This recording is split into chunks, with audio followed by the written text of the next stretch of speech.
Oke guys, malam guys, ada dua kompresor ini.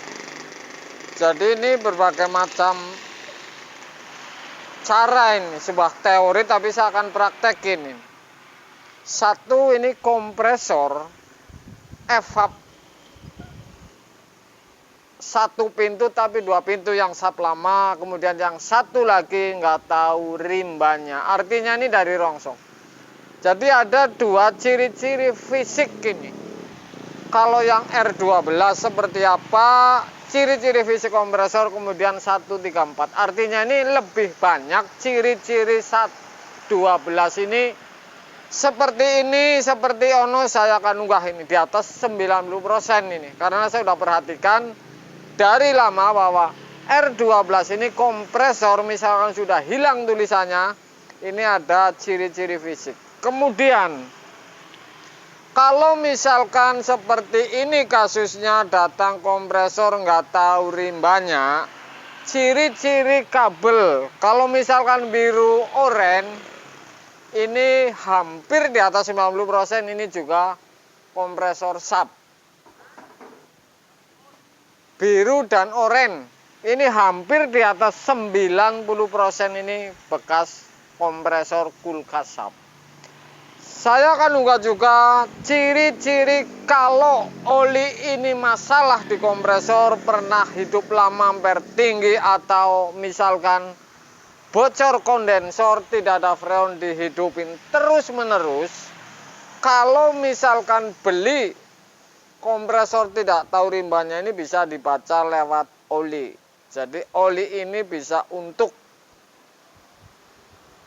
ketepatan bahwa misalkan ini pernah hidup lama ampere tinggi atau kompresor panas, sehingga oli ini berbeda warna atau berbeda bau.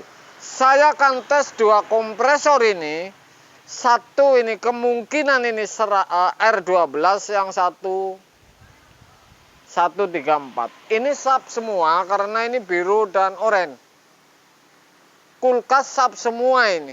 Yang satu ini kecil katanya. Anda saksikan ini. Satu lagi dulu ini. Kalau fisiknya R12 ini satu ini. Jadi ini sap memang ada yang R12 sap lama. Ini jelas saya tidak beli karena apa? Dari fisiknya karet kaki ini tidak bisa disetel ini kalau R12. Kemudian oli R12 ini kuning. Jadi ini berdasarkan saya bongkar kemudian saya teliti, bukan hanya kira-kira saja. Ini berdasarkan tentu sudah bukan 1, 2, 3, 4, 5, ini sudah puluhan ini, makanya saya berani bilang. Kemudian dari fisik ini, karet tidak bisa disetel, pipa pres ini di bawah ini. Jadi pipa presnya ini di bawah, bukan setengah misalkan ini, bukan. Kalau R12 ini di bawah. Dan ntar saya akan uji bahwa ini olinya seperti apa warnanya. Karena ini saya datang, baru saya potong cutter saja, ini nggak saya tuang.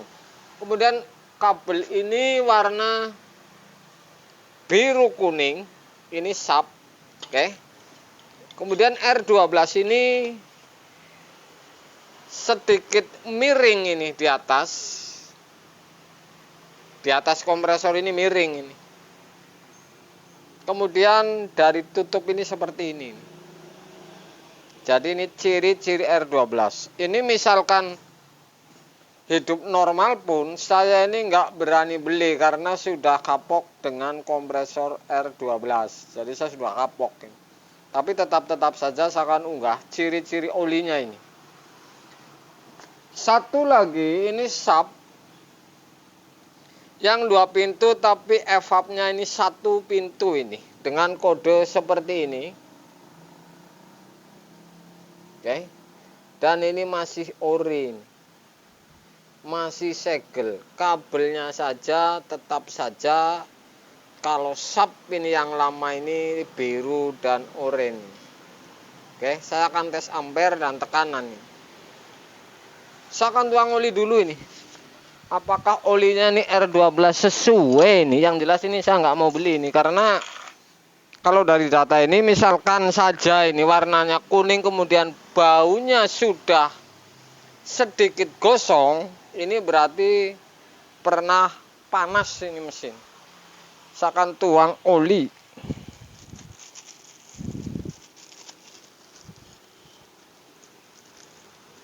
Belum saya tes ini ya, tekanannya maksudnya loh. Oke guys, ini oli seperti ini nih, hitam ini.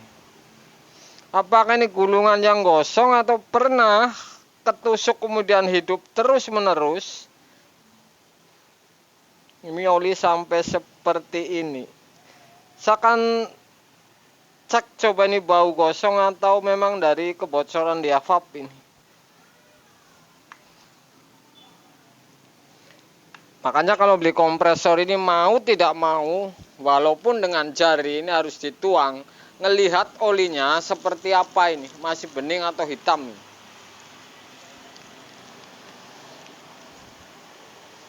Kalau dari bau oli ini ya, ini sudah bau gosong ini.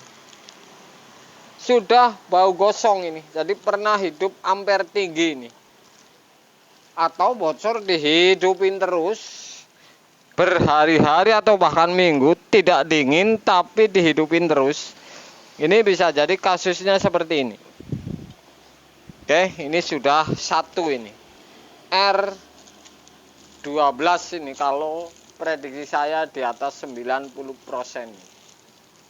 Berbeda dengan yang satu ini, ntar saya akan potong ini. Oke.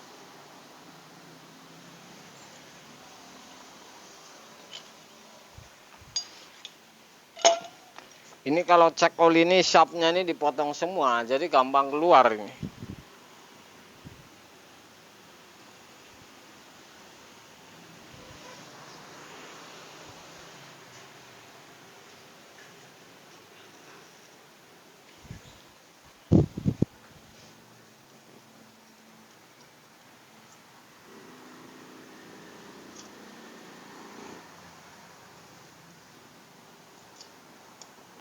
Ini belum saya tes hidup atau mati ini. Intinya saya cek olinya dulu seperti apa. Soalnya ini sudah pasti kalau tidak seperti ini ngeceknya, sudah pasti sering kena tipu ini.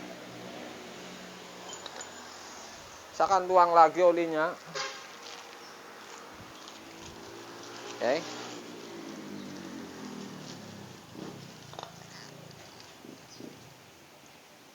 Berbeda ini, oli ini bening masih ini ya. Kemudian tidak menguning karena ampere tinggi atau panas ini. Jadi kalau bening seperti ini sudah pasti belum pernah hidup lama karena faktor bocor sehingga panas, gulungan ini sampai rontok di emailnya sehingga kuning olinya. Oke. Kira-kira seperti ini. Oli ini jelas ini masih kompresor ini masih sempurna ini. Dan baunya sudah pasti saya bilang tadi. Kalau misalkan masalah di oli, ini bau tidak benar kayak gosong ini menguning ini, coklat ini. Jadi bau kayak kabel kebakar ini. Saya akan simpan dulu dan saya akan tes satu persatu ya. Tekanan yang benar ini seperti apa, akan tes. Dan saya akan tes ampere juga ini.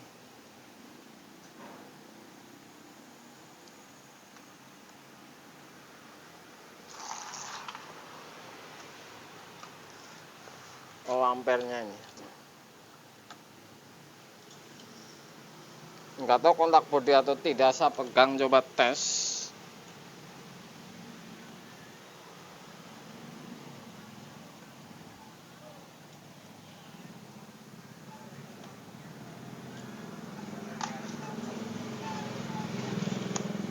Oke guys, Kalau permasalahan oli di pipa pres ini keluar, ini tidak ada hubungannya nih, karena di bawah misalkan kocak kemudian atau bekas motongnya ini di depan, sudah pasti ini muncrat ke piston kemudian ke pipa pres. Selama ini belum pernah saya mengalami yang murni oli ini naik karena di piston sehingga keluar di pipa pres masalahnya.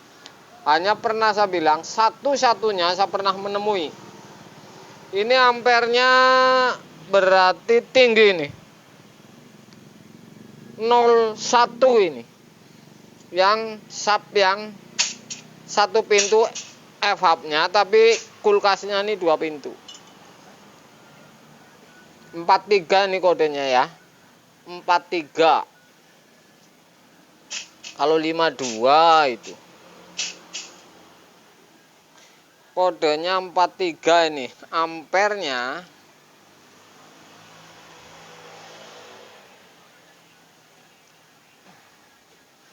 01 tepat ini. Dan saya akan cabut kemudian colokin lagi apakah ini startnya gampang atau tidak ini. Saya akan tes yang sebelah ini.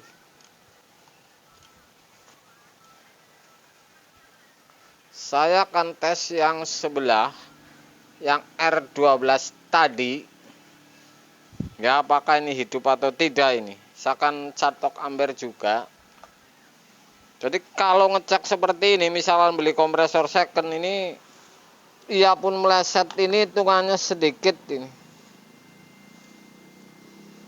Apakah ini kontak bodi atau tidak, ini soalnya belum saya tes, ukur tester sama sekali ini.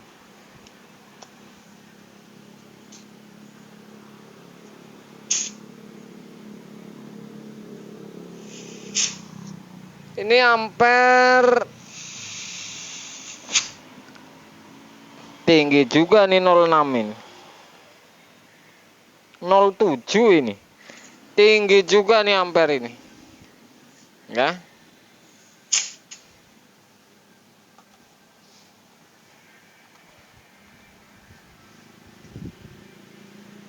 Oke. Tuh ditekan sampai 1. Ini jangan-jangan tang ampernya nggak bener ini. Bentar.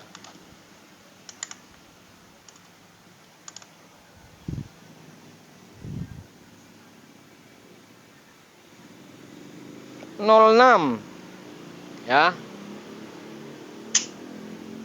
Ini press kalau seperti ini masuk ini. Tekanannya banter. Saya cabut dan saya tes sebelah lagi apakah ini gampang startnya atau tidak ini. Jadi beli kompresor ini seperti ini. Oli kemudian gampang start atau tidak, hitungannya ini menit. Saya akan colokin lagi.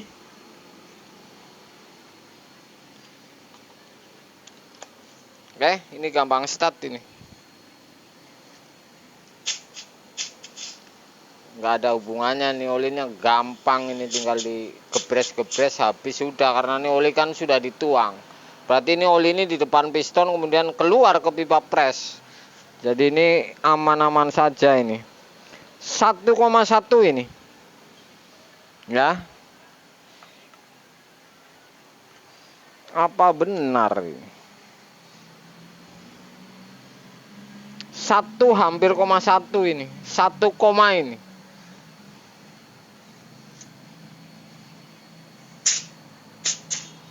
Presnya ini termasuk bagus. Sebenarnya kode 43 ini kalau ampernya 1 koma ini sudah terlalu tinggi nih.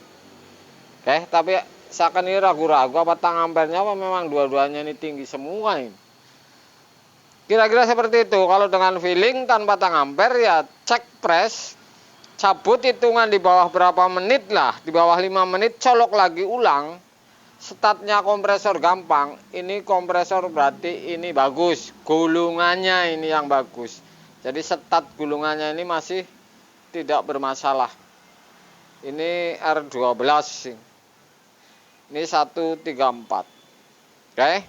Jadi seperti itu. Tuang oli, kemudian oli baunya seperti apa, tekanannya seperti apa. Kalau misalkan beli kompresor yang tidak tahu rimbanya.